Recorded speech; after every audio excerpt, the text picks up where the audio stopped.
La revue de presse. Le compte est bon, disait feu Maître Capello des Jeux de 20h. Vous vous souvenez, ce matin pour Libération, c'est pour Hamon que le compte est bon.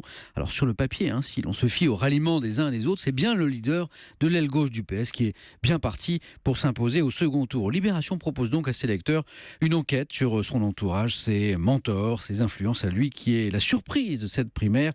Valls en marche vers la sortie, ça c'est la une de l'Humanité. Mais attention, Hamon, le compte est presque bon. Libé a rajouté un presque entre parenthèses à son titre, presque parce que le PS donne cette drôle d'image après le cafouillage sur la participation au premier tour de cette primaire. C'est quoi ce micmac? Ça, c'est la une ce matin du Parisien aujourd'hui en France. Ce journal donne la parole notamment à des élus socialistes comme cet élu du Finistère.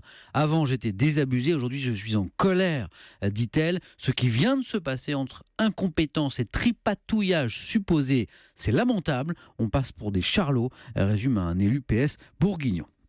Et les mots sont durs ce matin dans le Parisien. Le Parti socialiste de Mitterrand, celui d'Épinay, capable de rassembler autour d'un programme commun, eh bien ce PS-là est mort dimanche après une longue agonie et quelques derniers spasmes. Si le PS est mort, son cadavre bouge encore, au moins jusqu'au second tour de cette primaire.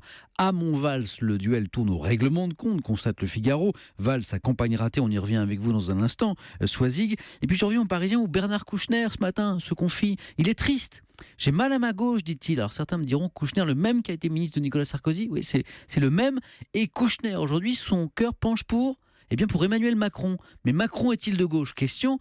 C'est l'homme qui ne s'arrête pas au clivage droite-gauche, dit l'ancien ministre des Affaires étrangères, finalement, comme Kouchner, ce matin. Et puis à lire aussi, c'est la une des Échos, cette inquiétante mise en garde de chercheurs. Le réchauffement climatique met en péril les rendements agricoles américains.